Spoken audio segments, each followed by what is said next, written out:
대단합니다. 대단합니다. 할렐루야.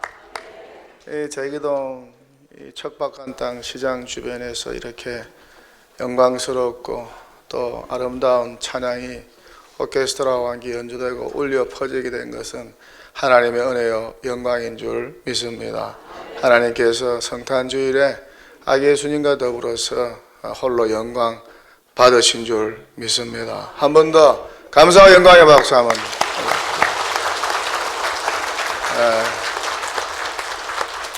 어디 가서 이렇게 은혜로운 영광스러운 찬양을 듣겠습니까? 동덕의 성도들 복인 줄 믿습니다.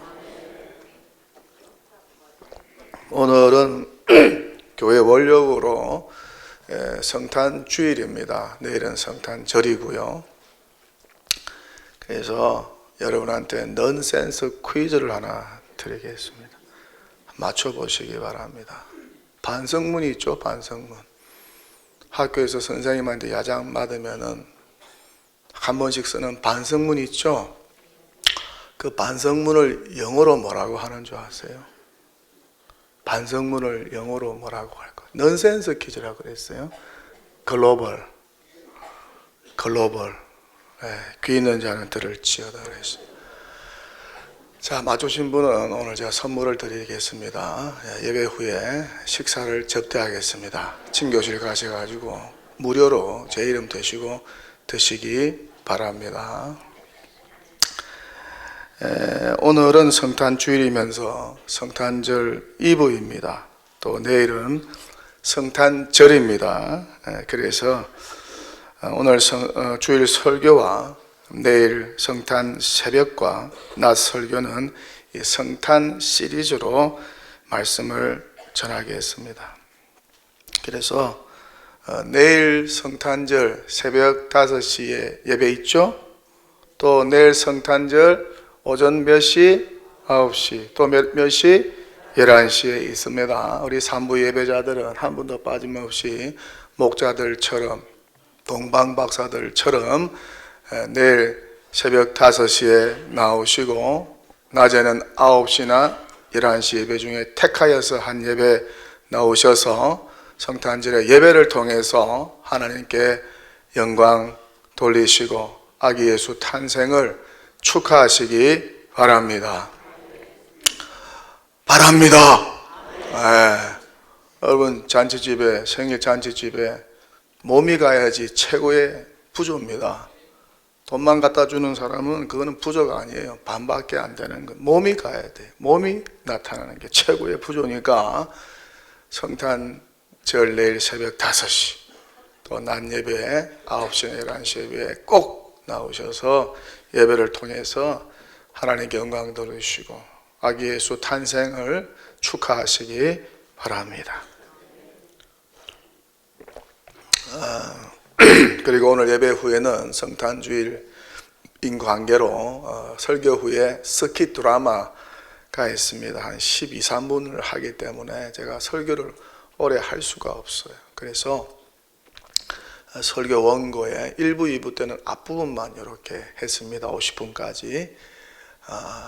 3부 예배 때는 후반부만 이렇게 하겠습니다. 이렇게 하시고 전반부 설교는 예배 후에 유튜브 동영상에 올라오는 저의 설교를 여러분이 참고하시면 되겠습니다.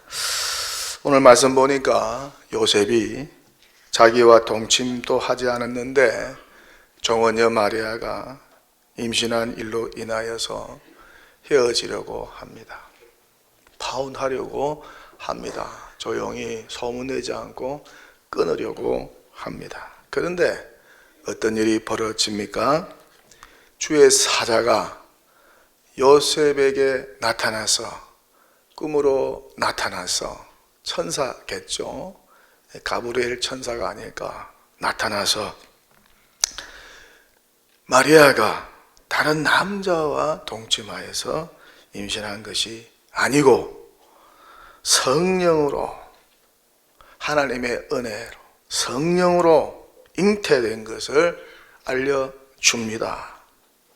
그렇게 종언녀 마리아가 잉태한 아기가 사람의 아들이 아니고 하나님의 아들인 것을 알려줍니다.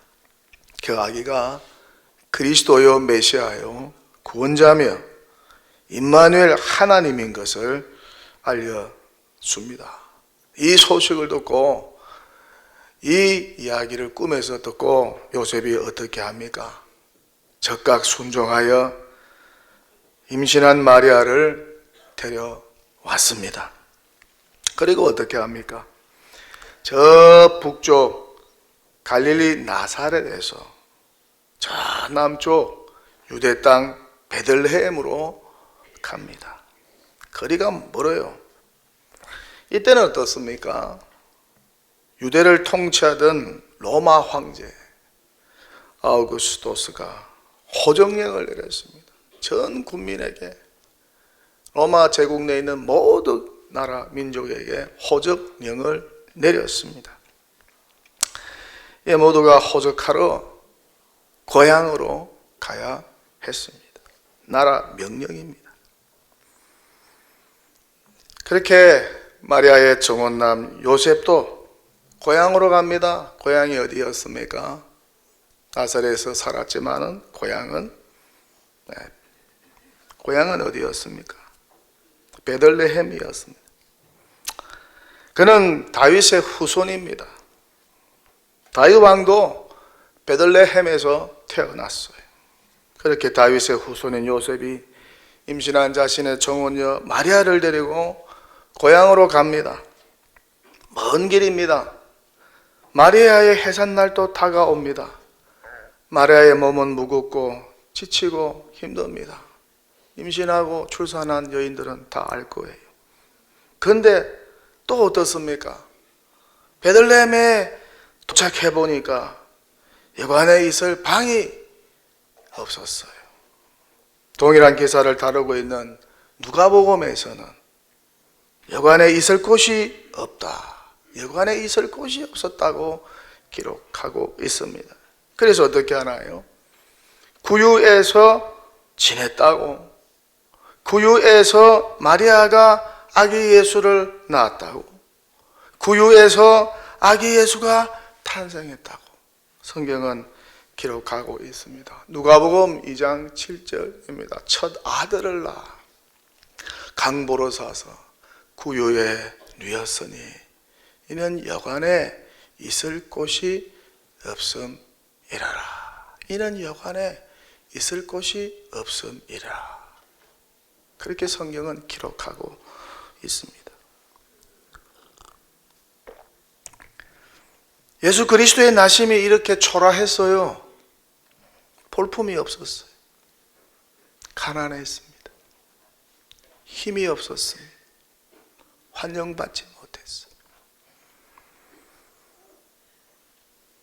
말씀이 육신이 되어 이 땅에 오신 독생하신 하나님이신 예수 그리스도께서 처녀 마리아의 몸을 통하여 이 땅에 오실 때 이렇게 가난하고 초라하고 환영을 받지 못하셨다는 사실. 유대인의 왕으로, 우주의 왕으로 이 땅에 오신 예수 그리스도께서 태어나실 때 왕궁도 아니고 여관도 아니고 어디에서 구유로 임하셨다는 사실. 이것이 오늘 우리에게 시사하는 바가 무엇일까? 이것이 오늘 교회와 성도를 향하여 시사하는 바가 무엇일까? 무엇인 것 같습니까, 여러분?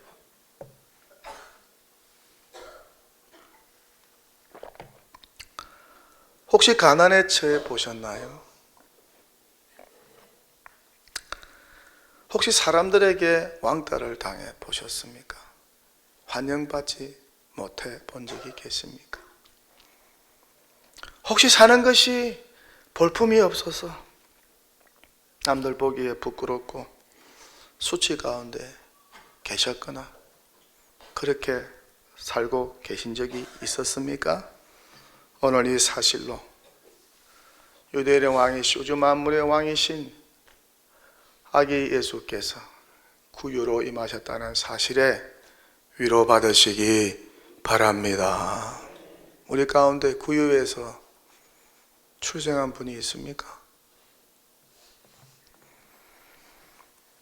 얼마나 주님께서 겸손하셨는지, 얼마나 주님께서 검소하시고, 얼마나 주님께서 낮아지셨는지, 높은 곳, 사치와 화려함으로 가득 찬 왕궁으로 오시지 않고, 로마 황제로 오시지 않고,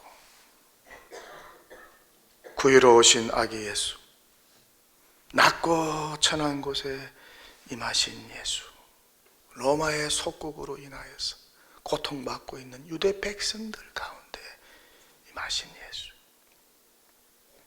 이 겸손하신 아기 예수의 인생을 우리가 덧입고, 또한 낮고 천한 곳으로 임하신 아기 예수를 우리가 본받아서 더 겸손하고 또 낮은 곳에 사는 이들, 천한 곳에 사는 이들을 향하여서 그리스도의 사랑과 하나님의 사랑을 전하면 얼마나 좋을까. 세상의 높은 곳, 화려한 곳, 사치스러운 곳, 영광스러운 곳, 칭송과 찬사가 가득한 곳, 명예와 성공과 박수가 가득한 그 자리에만 우리들의 생각과 마음과 두 눈이 머물지 않고, 오히려 낮은 곳, 오히려 소외된 곳, 오히려 정말 누가 가기 싫어하는 그 장소, 그런 사람들과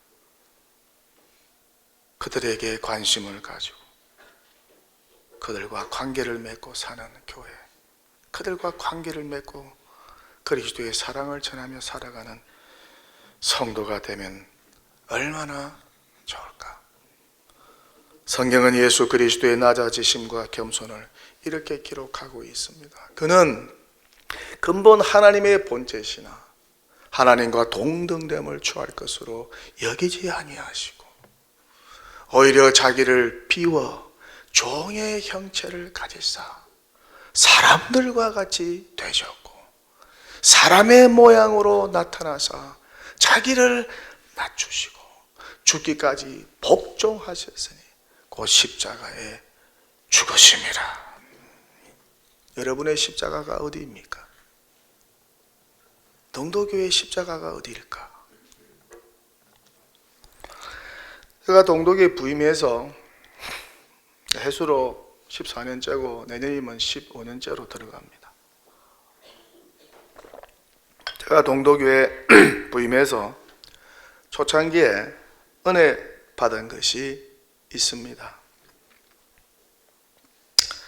이렇게 낮고 천한 이들, 소외되고 가난한 이들에 대한 관심과 사랑, 그 사랑을 실천하는 우리 동도교회 성도들의 모습에 제가 적지 않은 감동을 받았어요. 그래서 저는 죄송합니다마는 부자 동네인 저 예루살렘과 같은 강남에서 목회한 친구들도 있어요. 선후배들도 있고. 강남에서 목회하지 않고 좀 부족한 동네인 저 가난한 갈릴리와 같은 강북 청량리, 그것도 제기동에서 목회하는 것이 감사하게 여겨진 적이 있습니다. 예수님께서 목회하러 오셨으면 강남에서 목회하실까? 강북에서 목회하실까? 강북에서도 어느 동네 가서 예수님께서 목회하실까? 여러분 생각은 어떠세요? 지금 예수님이 오신다면 예수님께서 어디에서 태어나실 것 같고 어디에 가서 목회를 하게 되실 것 같습니까? 그래서 동료 목사들에게 나는 서울의 갈릴리에서 목회한다. 이스라엘의 갈릴리 땅은 억압받는 사람, 소외된 사람, 고통받는 사람들이 살고 있는 동네였습니다. 사실 우리 교회 주변이 아주 낙후합니다. 지금 대한민국이 얼마나 잘 삽니까? 교회 길 건너편 제4구역만 보면 더 그랬습니다. 제가 요즘에도 습관적으로 옥상에 가서 혼자서 이렇게 기도하고 묵상하게 좋아합니다. 그래 이렇게 보면은 다 보여요. 길 건너편 제4구역. 한번 시간 나면 옥상 가서 한번 쳐다보세요. 교회 주변을 한번 돌아보세요. 마치 폭격 맞은 것 같습니다. 재개발을 빌미로 20년째 폐허로 되어 있습니다. 황폐한 땅이 되어 있습니다. 술 주정뱅이, 알코올 중독자, 노숙인, 점집들도 과거에 얼마나 많았는지 몰라요. 교회 주변에. 또 교회 주변에 단란주점이 얼마나 많았는지 몰라요. 제가 부임하여 초창기만 해도 교회 주변에 단란주점이 약 220개가 있었습니다. 다 세워보았어. 성탄절이면 성도들과 함께 다 그곳을 방문하여서 단란주점을 다 일일이 방문하여서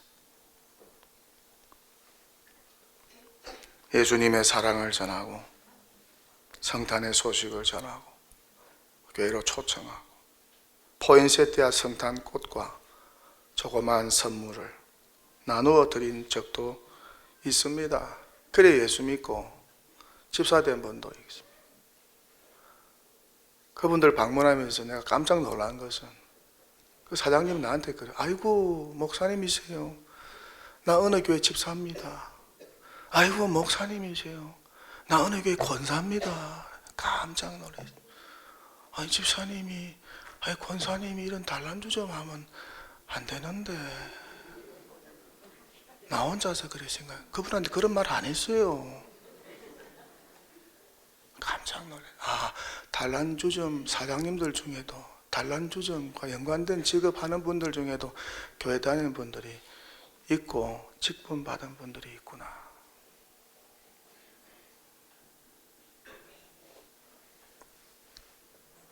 교회 다닌다고 다 바르게 사는 거 아닙니다.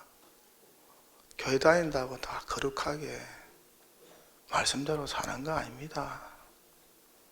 교회 다닌다고 다 구원받은 사람들 아니에요. 적은 교회는 50%, 많은 교회는 70% 정도만 거듭남의 확신, 중생의 확신, 구원의 확신, 죄사함의 확신을 가지고 살고 나머지는 그냥 종교생활을 하는 거예요.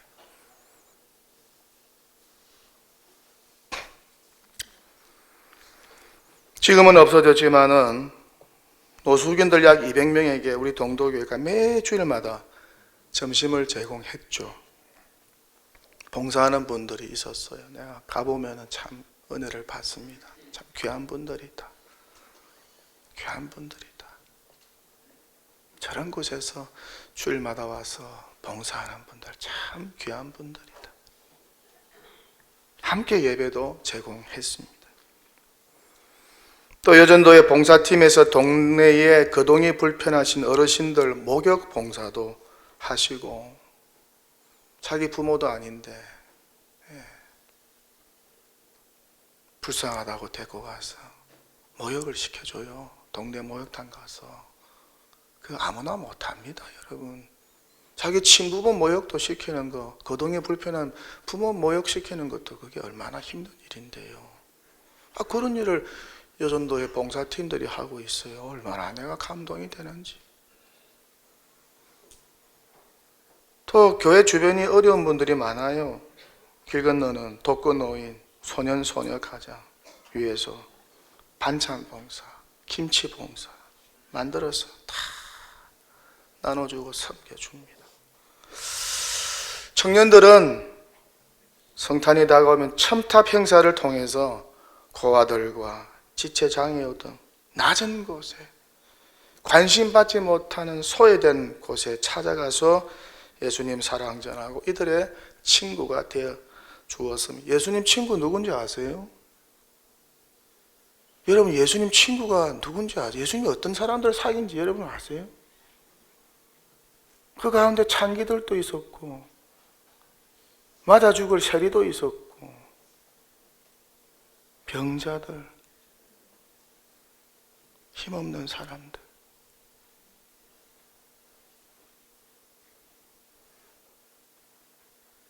예수님 친구 가운데 부자, 권력자 한 명도 없었어요. 따르는 사람들은 있었는지 모르겠지만은 한번 묵상을 해보세요.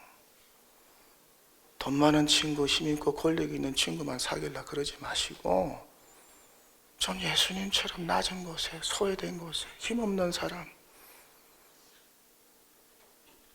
불우하다고 생각하는 사람, 그런 사람도 좀 친구로 좀 사귀어가지고 그런 사람들한테 하나님의 사랑을 베풀고 구제하고 섬겨하고 도와주고 발이 되어주고 손이 되어주고 눈이 되어주고 귀가 되어주고 입이 되어주고